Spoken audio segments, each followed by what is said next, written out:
So today I want to welcome to the show Laura Mitchell-Wilde, that someone who I'm happy now to call a new friend who I met through my buddy Kyle Mouch. Laura, welcome to the show. Very excited to have you on. Would you mind starting off telling us a little bit more about yourself, where you're from, what college you went to, and what you're up to today? Yeah. Hi, Jordan. Thanks for having me. I'm so glad that Kyle connected us. And I actually, my most recent college, because I went to a lot of them, was Pepperdine Law School. And I loved it there, but what it did was it showed me that I did not want to be a lawyer, which was actually a really powerful thing because I wanted to be a lawyer or a sports agent. If I couldn't be in the NBA from age 17. So then at 30, I go, wow, I don't want to be a lawyer, actually. So I knew that sports was a thing that I really excelled in. So actually, I've been coaching at Pepperdine, but it's frustrating because the athletes would get injured.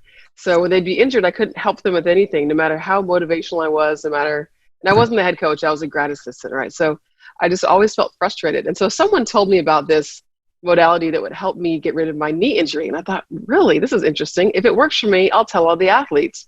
So I went off and trained and became a healing practitioner, which was really outside of my realm. Like, it was new stuff. I remember in class, they had us, pair up and work on like someone's knee. And I didn't want to touch a stranger's knee. I was so uncomfortable being that close or connected to another person. It's really funny. Now my clients laugh and I tell them that. They said, how is that possible? You'll like hug people that you don't know. So I learned how to do this mind-body medicine. And it was incredible. It was revolutionizing for my life and for my family's life. And I realized I could do it, the same work with athletes. So I went about it all the wrong way. I started telling people at teams that I could do quantum healing, and they just didn't like it. So ultimately, I switched my tone and I started talking about player development, which got me into the NBA. Oh, player development, that's great. What do you do? Oh, mental performance? Great, we like that. So my mental performance work always includes mind-body medicine, but at least then I'm not having to, talk to the team doctor. Now I'm talking to a coach or a basketball junkie who doesn't understand the world that I'm talking about. So I can educate that person versus a doctor's education thinking that my work is weird, So been working in the NBA, doing mental performance, working with pro athletes for quite a while now, officially with a team for a few seasons, which I love. And now I'm just looking to help everyone get in the zone. It's incredible. I mean, when we first spoke, I fell in love with what you do and how you handle it. I've been looking for something like that my entire life. Being an athlete growing up and having that sports mentality, that competitiveness, but also understanding that, I come from a place where I have anxieties, I have stresses in my life that sometimes can stunt my growth and stunt my potential, and figuring out like, how do you remove those barriers and who is that person to talk to and it's hard to find someone like you, right? I met Kyle 6 years into my career. And then somehow, connected with you. And for me, like I'm extremely excited to work with you and continue and work in sessions and learn more about myself and advance myself as much as I can. But I think it's so important how you mentioned athletes, because the athlete mentality in business today, in general, I think you have a huge advantage because you grew up playing around teams. You had to learn how to be a leader. You had to learn how to communicate, and you were learning these skills at a very young age that will help you later on in life. But a lot of the time, to that point where you can have, issues, whether, you grew up in poverty and you didn't have money or food to put on the table, or you grew up and there was a death in the family, where these things that you didn't notice in your subconscious are holding you down. And for you to be able to kind of open people's eyes and see those things, to me, is one of my favorite skill sets, honestly, in the world, that I don't have, but I admire from afar, because there's something to do. My mom's taught me this with caregivers, people who take care of you, right? They're a certain type of person. They're so selfless. They, a lot of my friends' wives, they're nurses, and I look at myself and I'm like, what am I doing? I'm running social media, personal branding. Like, let me do something to actually help the world, right? And it just takes a certain type of person And then to make it into a career and a business, I mean, you're taking your love and your passion, and now you're just like, you're going to run off with it. And I wanted to chat a little bit more because I know you mentioned sports teams, but I would love to learn a little bit more of your journey because, of course, now you're working with the LA Clippers. But, before that, I know you had, I'm sure, struggles and obstacles that you had to overcome and lessons that you learned. Would you mind kind of walking us through that process over the last, I would say, 10 years and how you kind of got to this point? With working with the Clippers as well, and also your own private practice? Yeah. So for me, I guess I would say, let's see, that's a big question. Okay. So Sorry. 10 years. It's okay. So let me go back. I would say one of the challenges I had was that I wasn't able to explain what I did without someone experiencing it. So I had to really break it down. So the communication skills I learned and coming up with analogies that would work for people. So like my latest analogy is, if you think of a prism, you send light in and on the other end comes out the spectrum. It's like you take, so what the work I do is like the opposite of that, right? You take all the light, which is a person's personalities, all of our experiences, our talents, our gifts, even our downfalls. You bring all those different colors into the prism, and then out on the other end comes one focused beam of light. So that's the way to think about it. So right. Some of the main, challenges I've had are also, not having a budget to fly to the NFL Combine and stay in a hotel and take a rental car or an Uber and, hang out for 6 days on my own dime just to meet people. So I did it anyway. I might not even have a hotel room. I'd hang out in the lobby or the restaurant bar as long as I could. As long as they have internet. Yeah, right. Find a quiet place to nap and then, wake up early. So I just go for 3 days and be exhausted. But I also, one of the things I noticed was that I started to explain it to guys in really simple terms because some of the football coaches would say, "Oh, I don't understand this. You're too smart for me." It's like, no, listen. So finally I started saying really simple things like, how you get to a hotel and there's like this heavy drape and there's a really light drape. And then if you open one of those, you can kind of see outside or it's dark. And if you open both of them, you can see the whole outside and it's sunny. So that's what happens with the person. You're in this dark room with all the drapes closed. And what you really want is to experience the full essence of the sunlight and the outdoors.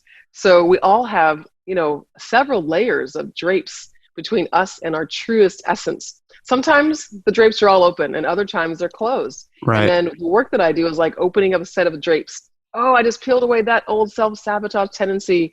And so I noticed that for myself, I had to overcome myself first, right? So I got a lot of sessions. I worked with people. I worked on myself. I meditated so that I could actually see clearly to my own true essence. So then that helps me see other people. So right.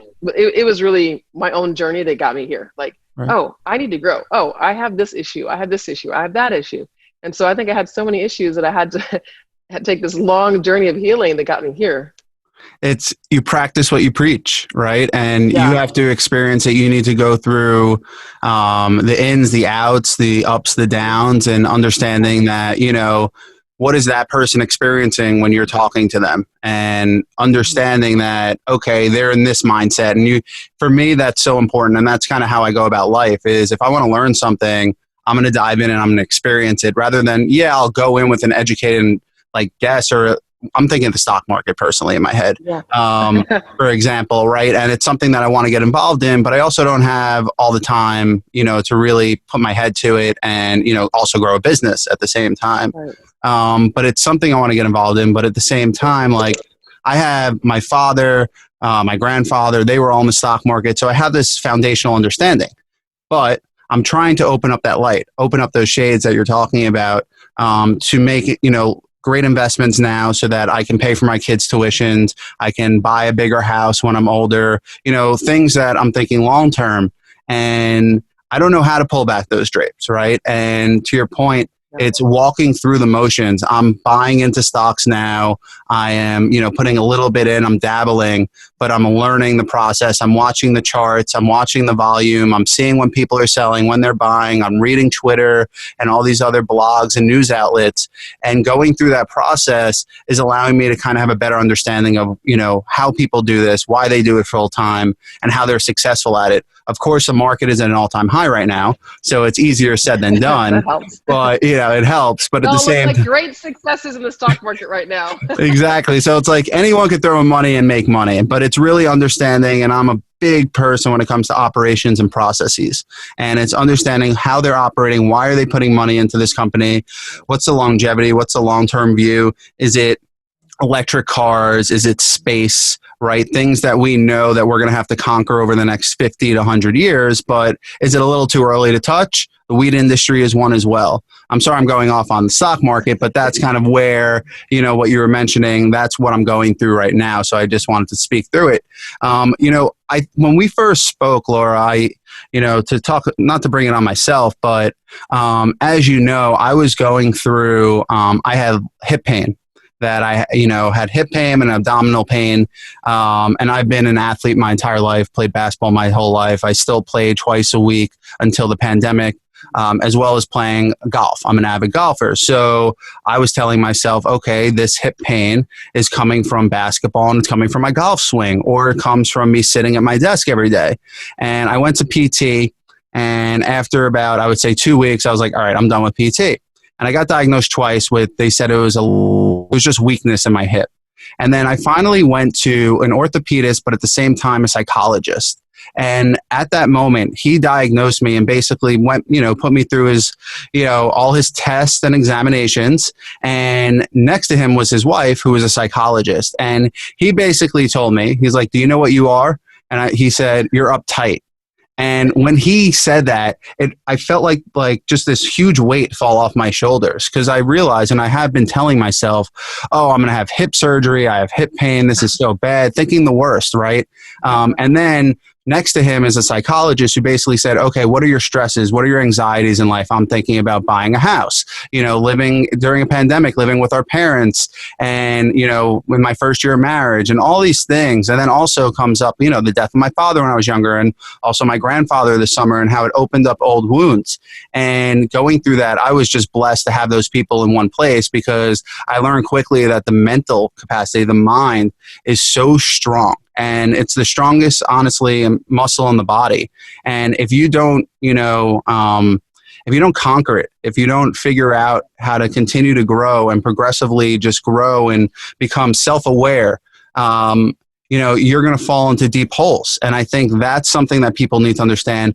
Kevin Love, DeMar DeRozan, I can't speak highly enough about those two guys, because they did it in the mainstream media, right? These are two NBA players at the top of the game. They're A-list talent. And they came out and they basically said, we have deep anxiety and stresses and depression that we go through on a daily basis. And you look at them as these machines, these athletes, these larger than life figures, but realistically, they're just human beings, and they're going through the ups and downs just as everyone else. And I think that's so important. And, seeing that happen and then hearing what you do, I feel like every sports team, right, should have someone like you. But unfortunately, we can't clone Laura Wilde, 32 times. But I wanted to dive a little bit more on, I guess, I want to speak a little bit more about obstacles and challenges that you've gone through over the last 5 years, building your business. As you mentioned, I know going on the road, paying for hotel fare and also paying for travel. Were there other challenges that you went through professionally when it came to, do I want to work with athletes, or do I want to work with financial, advisors, or where did it fit, like sports in general? Where did it fit in kind of your portfolio, or of work? And has that always been your goal? Yeah, when I was 17, I wanted to be in the NBA. That was a goal.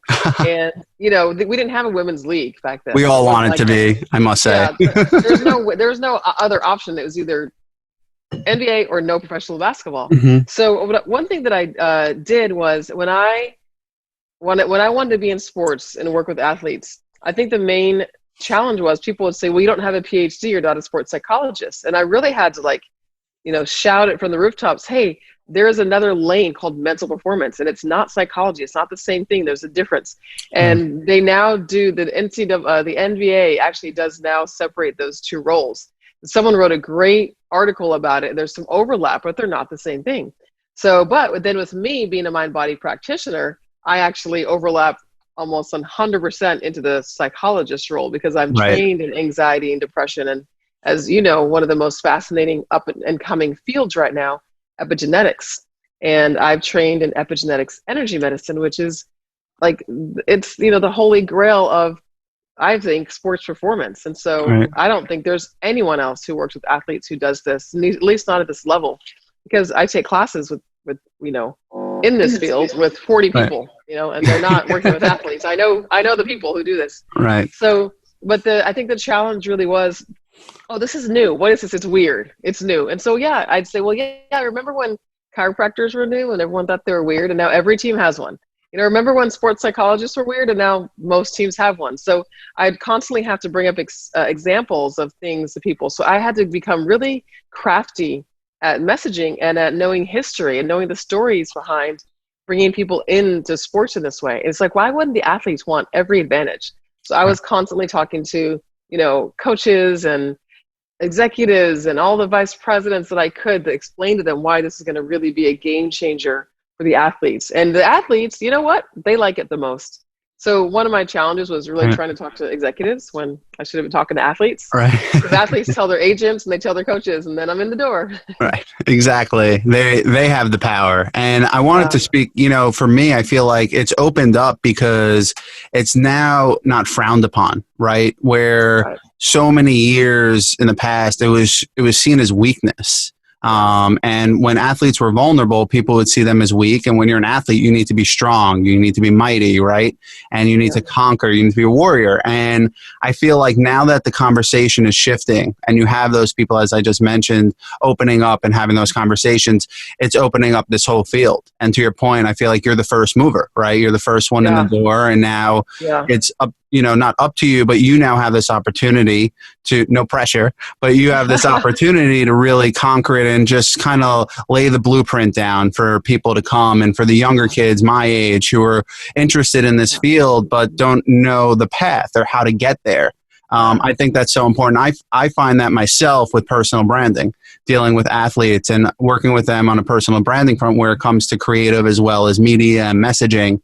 And there aren't many people today that do this. And you have talent management companies, you have PR agencies, sports management agencies that don't understand social media. They don't understand how to grow online businesses. And I feel like the value is, today I think there's more value in social media and building businesses online to the athletes for longevity and long-term purposes than it is negotiating a great contract with a team. You have DeAndre Hopkins, who's a top wide receiver in the NFL, who negotiated his entire contract. Richard Sherman, same thing. If you're educated and you know the space, they can handle it on their own, and they can save millions of dollars that they can just put in their pocket rather than giving it to these old school type of agencies. And I think you're saying that it's similar. And that's why I love talking to you, is like we're in situations where I feel like we're new to the game in our field, but there's just so much potential as well. And something I always like to ask my guests on this show, because, we've spoken a couple times, and I'm sure you know how important my family is to me, and mentors and role models. I named my company after my grandfather. Are there people in your life who, and please speak freely and openly, that have helped you get to where you are today? Was it your parents, your grandparents, siblings, maybe just another mentor? Who are the people that really instilled these values and principles? And what were those values and principles that they instilled in you? Well, my mom was, I think, the most instrumental, because she was always reading books about spirituality and meditation. Mm-hmm. She dragged me to meditation when I would resist. And then finally I wanted to go by myself one day. So she's always been very instrumental, and she really encouraged me when it came to all the classes that I've taken. Oh, you're going to do a healing class? Okay, let's discuss it tonight. So she'd say, call me after your class. So she's been really involved and really excited about all my journey.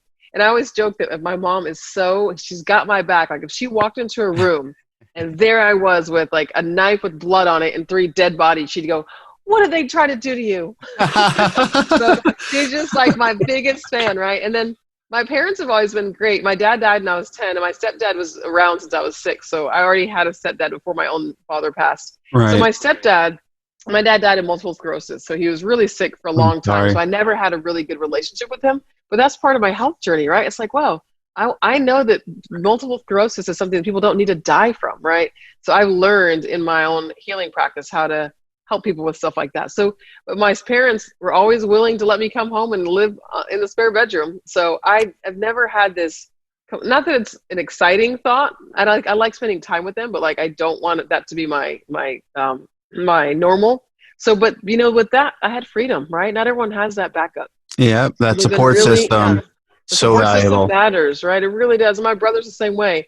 I took off a few weeks, like a couple of years ago. I was like, I don't feel like doing anything right now. I'm bored with everything. What should I do? My brother's like, come visit, hang out. I'll pay you to take care of your nephew. So it's like I went and hung out in upstate New York and got rejuvenated. And then I was ready to come back to California. And within a few months of being here, I got the job and working in the NBA. And I had gotten a bunch of clients when I showed up. So my support system has been very strong. My parents, my friends are supportive. They tell people about my classes. And Uncle Clifford Ray, who was a Golden State Warrior in the 70s, he won a world championship there in Boston as a coach. And he is like my godfather. He's my NBA angel. So he's the reason I ended up meeting Dee Brown. So Dee Brown, Dab King at the Celtics, is the first person. He's actually the second person, well, the third person I met at the Clippers, but the first person to really understand like this work. He was just open and primed to understanding what the word quantum meant. And he was building for NBA's first holistic player development program. So imagine that, of all the human beings in the world that I would meet the one vice president who was interested in holistic player development. And here I show up and I actually had the domain name holistic player development, and I had quantumplayerdevelopment.com. I had those domain names.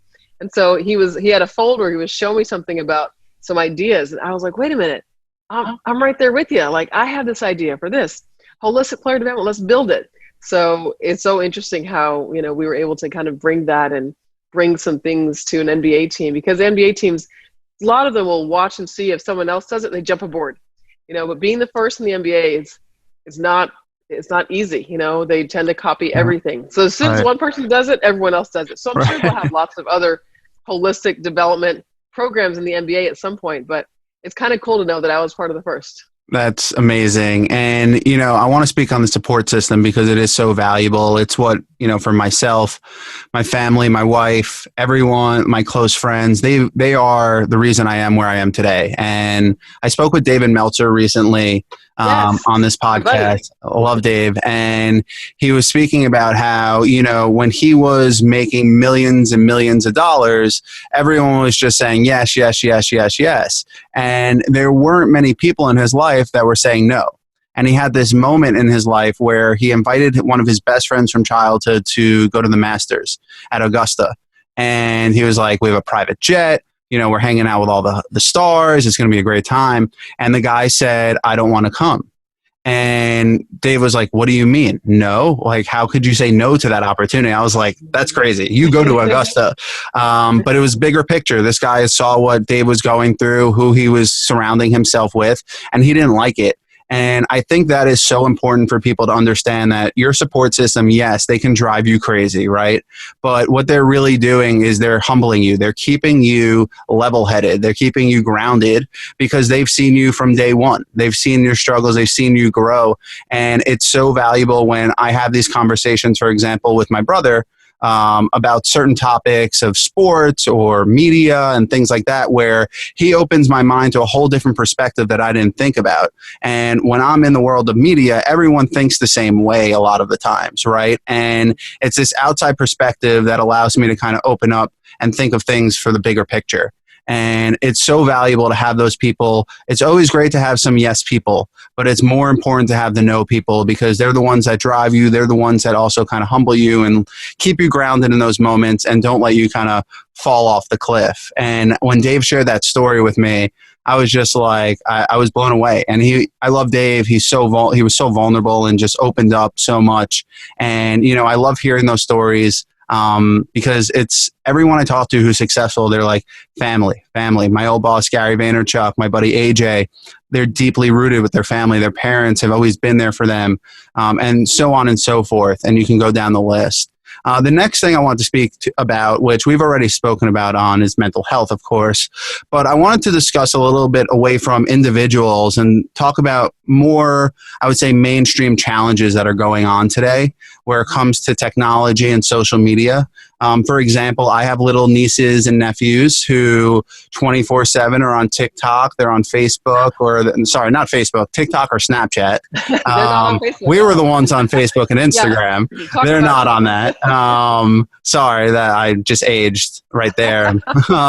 So, I wanted to talk about, because I always look at them, they're always on their computers, they're always doing these crazy dances, and I'm in this world, but I wanted to hear from someone who's in the mental health space about what are your thoughts on the phone and the device, as well as social media, and the impact it's going to have on the younger generation, because luckily for me, I'm turning 30 in a month.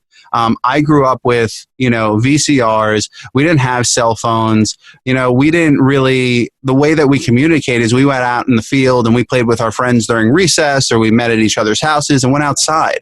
These kids, I feel like, are locked in gaming, and all they do is they're just glued to their devices. And I think that's going to affect them, in longevity. Because they're not going to have that human interaction and these human skills that I think are extremely valuable, especially in people's professional careers. Yeah, I think the cell phone is interesting because there's so many benefits to it, but so many things that I don't like about it. One thing I like about TikTok is that the kids are actually moving instead of sitting there, droning. They're getting a workout. So yeah, they're actually doing something. And it's interesting because I remember I don't know if I'm older than you. So when I went to the mall when I was a kid, the way I knew if my friends were at the mall was if they were in the same place they said they would be. So you would give someone 10 minutes, you'd be angry, and then you'd go find a payphone, call their house, and ask their mom what time they left. You couldn't make a plan change at the last minute. If you said you were meeting at one of the food court, you did it. You'd meet at one of the food court. I think we used intuition a little bit more. I feel like we had to use our internal GPS. We'd say meet in front. We didn't have Chick-fil-A, I don't think, even back then. Like meet in front of KB Toys or Taco Bell or whatever it was. But there was something that I liked about that connection. Is you had to be reliable. You had to do what you said. Because you couldn't make a quick change. You couldn't have a quick text message, hey, can't make it, see you later, or go down here, I'm not there yet. But I do think with kids, and I think the biggest detriment to kids is the comparison, right? Because comparison is a thief of joy. And some people put things on Instagram and social media that aren't true. So then kids go out here thinking that everyone's a millionaire with a Lamborghini. And then they set that as their new standard. And that's really not a life, right? Like even the people who have those cars, I've had people like that as my clients. So my 100 millionaire clients, and I had this guy who was a businessman. He had sold his company for $2 billion cash.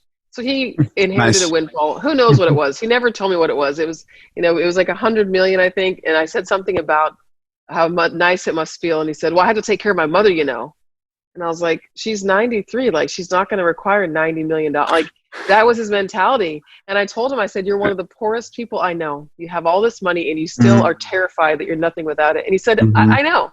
And so what's interesting is that the kids think that brings value, that having a lot of money or having the material things is the good life. But those people at the top, they have this breakdown or a breakthrough and they realize that it doesn't feel good. And even for me, I go, I want to get a new car, a better car.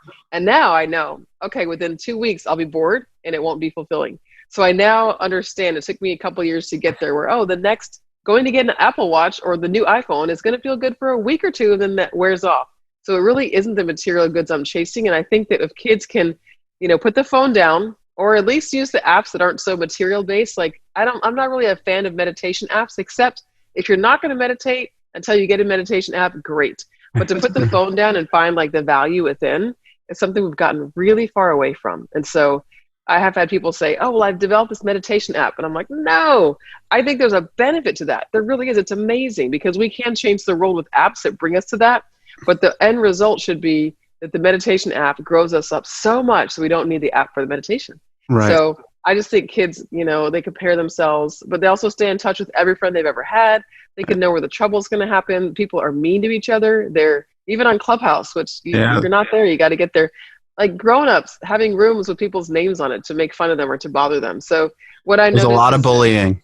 Social media just reflects real life, and I think it gives people a ticket to be even worse than they might be in real life. And I also think that it gives us a chance to post beautiful pictures and come together as one and feel more connected. So I think that the ability to be connected, imagine the pandemic without cell phones. I mean, without FaceTime, grandparents would have gone crazy. They would have died of depression. I mean, I think I'm really glad we have cell phones and the way we have them, the way we have social media, because it kept us all going for the last 10 or 11 months.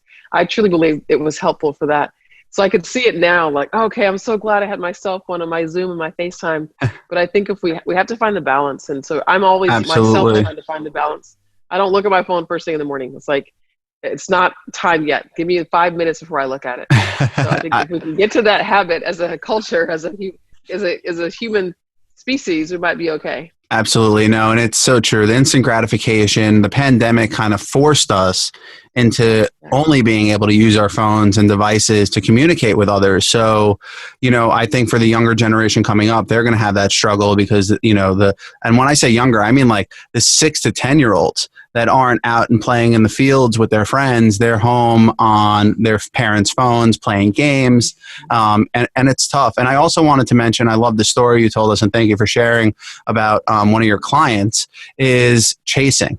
And I think that is such an important topic. I go through this struggle internally. I know a bunch of my friends go through this struggle internally.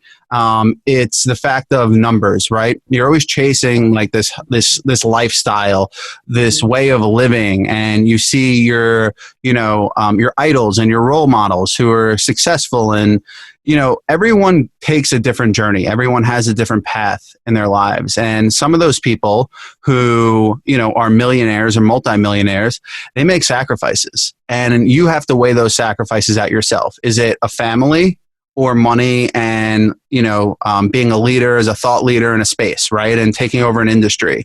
And I think when people are younger, they don't realize that at that moment, they have to make that decision, and they can either go left or they can go right. And by the time they go right and they're so deeply ingrained in it, it's just too late. And it takes over their life. And, it's something I wanted to talk about as another topic with mental health is work-life balance. And I feel like with the pandemic, as you know, so my company has been remote only, and I preach work-life balance. My father was home at 3:00. My mom was home at 3:00. She was a teacher. So every day, my dad was at my basketball practice, like any sports practice. And on top of that, I ate dinner every night with my parents. I knew so many people when I went to Syracuse, a lot of kids that came from a lot of money, that they had so many insecurities. And those insecurities came from the fact that they were raised by their nannies. They weren't loved. And something my mom always tells me, you can't teach love. You have to show it. It has to be affectionate. It has to live within your household. And I think that's so valuable and important. And I think today, with the pandemic, I knew remote work was the future, but I didn't realize it would happen right away, right? I thought it would be a 5-10 year plan. But what the pandemic did is it kind of forced everyone into their computers. And in the first 3 to 6 months, people were so stressed. They were working 24/7 because they were scared if they were going to lose their job or not. There was so much in the air, and it felt like you were walking on eggshells. So after those 6 months, I feel like people, it's kind of like the honeymoon stage where it's like, it's as I say with work, you're just grinding. Those 6 months, it's the learning curve. And those people had to go through that learning curve. And after 6 months, I think people finally got it. And they are starting to see the value and the appreciation, and their perception in life has changed because of the pandemic. And they're understanding it's more valuable to, instead of commuting, I can get the same job done while also doing the laundry, giving my kids breakfast, right? And picking them up from school if they're sick. I'm always there for them, and I can take care of them. And I think that's so important and so valuable. So on this topic, I know I'm going off because I love this topic so much and it means so much to me. As for yourself, first of all, like working remotely with your clients, how has that kind of changed or impacted your sessions? Do you feel like you're having just as much of an impact? Has anything changed? And then discussing, clients of yours, obviously no names, but people who have learned and gone through that process that you mentioned of, working 24/7, but then realizing that that's not what they were trying to fulfill. And it wasn't fulfilling the things that they needed inside for them to be happy. And if you can, just walk us through kind of those 2 steps or those 2 questions, please share. Yeah. One thing for me, so luckily I was trained in quantum distance healing long before this pandemic. So in 2008, I was trained in... You're prepped. Yeah, I was prepped. I was ready to go. So since 2008, I've been doing distance sessions over the phone. And then as FaceTime came along, I'm not sure what year that was, but after that, FaceTime and Zoom, etc. So I already knew how to do remote sessions for healing. Mm. and for mental performance. So that was great. So it's like, wow, how lucky am I that I was prepared without knowing I was prepared. So that hasn't changed. Although I do think sometimes the human connection is important. So I haven't Right. had the ability to be in person. I think I probably missed that more than most of my clients. However, I do think my sessions are just as powerful over the phone. Actually, I know that they are. I just feel like sometimes it's kind of cool just to be in person. So Right. that's one thing. And then what I've noticed with you mentioned like, what do people think who are used to being on 24/7? What I did notice was coaches and executives who, like even D Brown, he's like my boss at the Clippers.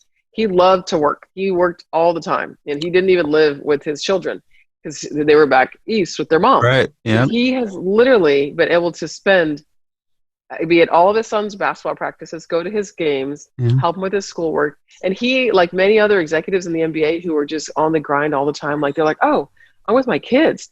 And I think people started feeling guilty a little bit. They didn't realize what they were missing out on. Yeah. So that guilt kind of settled in, right? And then people are switching and shifting, and people who don't have jobs didn't always jump back into getting a job. So I noticed that a lot of my friends, executives, and even players have found that, wow, I get to be with my kids. And a lot of the players loved it. It's like, because they're usually on the road half the year, and where the moms and the kids live somewhere else because the players get traded around the league. So I think it's been a rejuvenation of family values. Like the family, even my parents and I, like we talk a lot more because I'm available more. So it's just been interesting to kind of get to experience more time with my parents via the phone. Like I'll call my parents in the morning. They have coffee out in their breezeway. They're in Michigan. And they put me on speakerphone and we just talk while I get ready for the day about anything or nothing, I should say. I mean, we just, blah, blah, blah. And they'll tell me some of the headlines because they're 3 years ahead of me. But I've actually been, even though I haven't seen my parents for about a year, I'd only go home a couple times a year and they would come out here once or twice a year. But Right. not having seen them in a year, I've actually talked to them like 10 times more than normal. So I've really noticed that there's a benefit. Yeah, it's amazing. You get to keep in touch. It's just perception. This pandemic, it's like, it's slowed everyone down. I grew up in social media. I came up in social media. Social media is a field where it's 24/7. You're on 24/7. And how our agencies or the companies would pitch to their clients would be, you're always going to have 24/7 support. And there was just this constant pressure of you have to respond within 5 minutes. That was a thing at my first company I worked at. You would have to respond to the client within 5 minutes of them sending you an email. So everyone was just consistently on their phone. And again, pressure makes diamonds, of course, but it also creates anxiety and stresses and things that harden you that take some time to really chop down. And I think that's extremely important for my generation because I think everyone slowed down, but the 25 to 30-year-olds who came up in social, I think it reminded them that, what was life like before being in the workforce, being, in this world of just grinding and hammering things out. It was having fun, having fun with your friends, talking to your friends, different hobbies, learning different new things. And to your point, I think people are just becoming more well-rounded due to this because they're like, listen, anything can happen. You can die tomorrow and life is short. So, for me, I learned that lesson. I'm sure you learned that lesson at a young age too, losing your parent. And, that there is some value that comes from that. And it's understanding that you need to act now. And it's been a whirlwind, this pandemic, but I do think there's been a lot of loss and hurt, but there has been some good that also has come out of this time. Yeah. And we're coming to an end, Laura. I wanted to I ask all my guests, first question is, for me, basketball, golf, and music. Those are like my three things when I'm stressed or I have anxiety. I always think back to my senior year of college and I had like this huge accounting final and I was so stressed, anxious. I was up at 5 a.m. that morning. I'm like, I can't sleep. What do? I don't want to study more because I know everything. I'm just going to hurt myself. So I actually went to the gym and I shot hoops for 2 hours and that was my release. And I do the same thing on the golf course and music as well. So I like to call it your medicine. So the question that I ask all my guests is, what is your medicine when you have that anxiety and that stress going on in your life?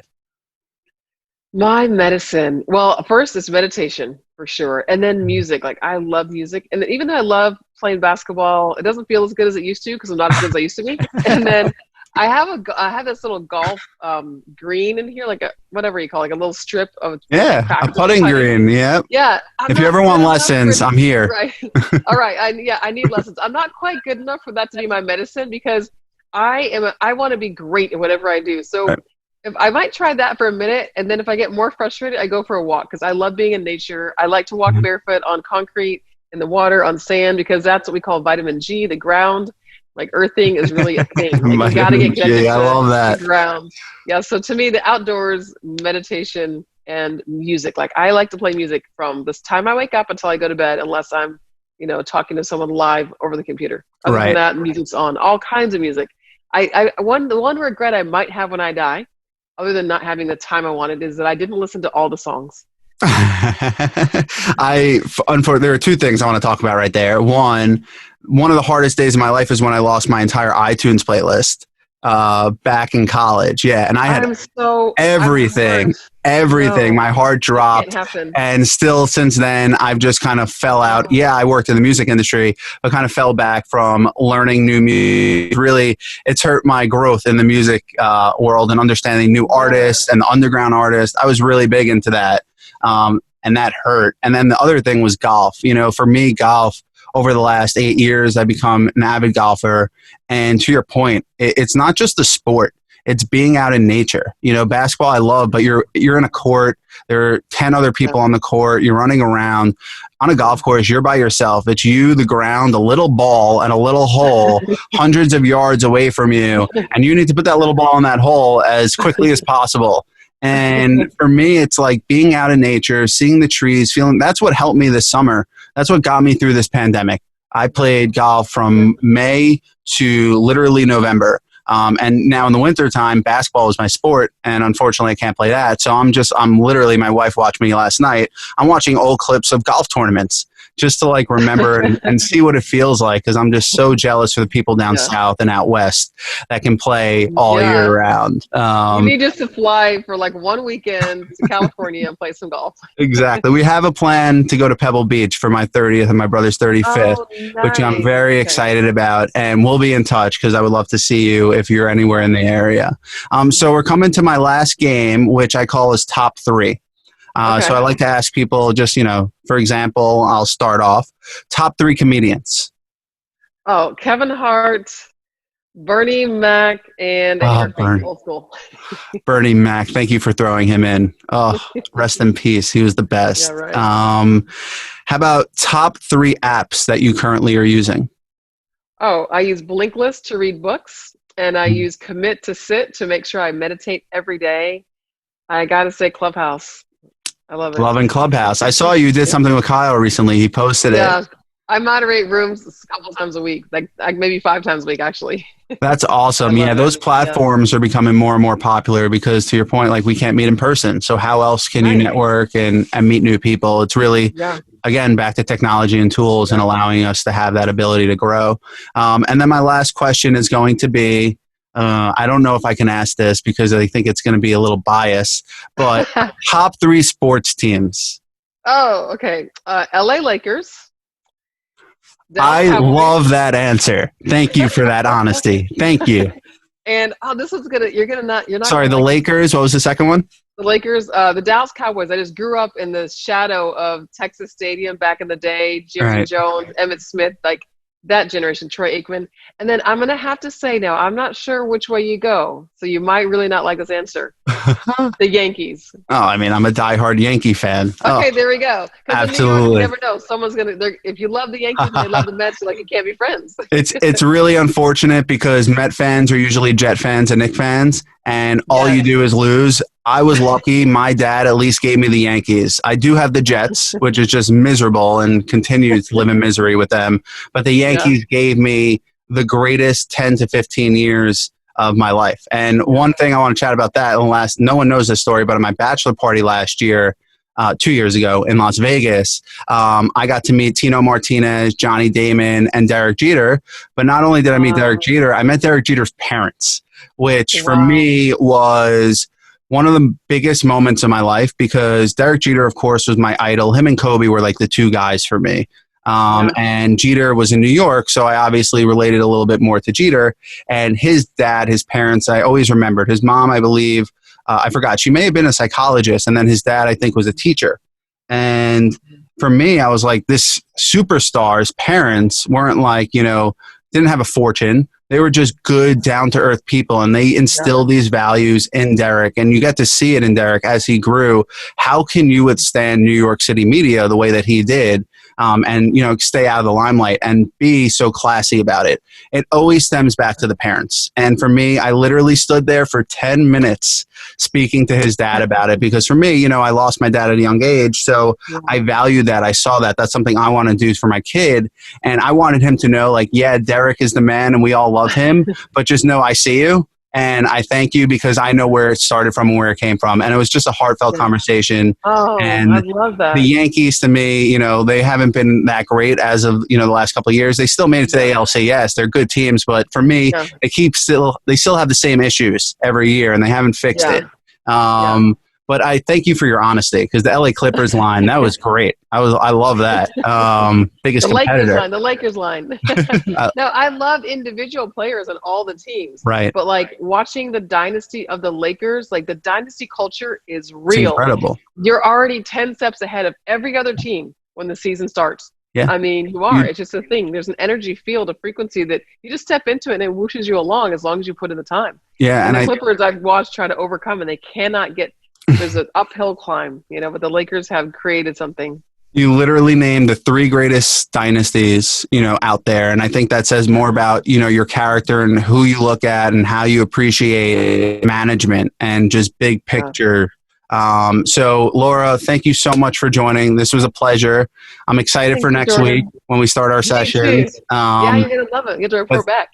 I will. And just thank you again for joining. I know, we met a month or two ago, but thank you for just coming on, sharing all your knowledge. It is so valuable. And I hope all the people that are listening to this podcast or watching understand how important it is to really get in front of your mental health and, invest in it as well. Because rather than investing in that fancy car, invest in yourself, because you reap the rewards. So thank you again, Laura. Appreciate it. And I'll talk to you soon. Thanks so much. Appreciate you. Bye.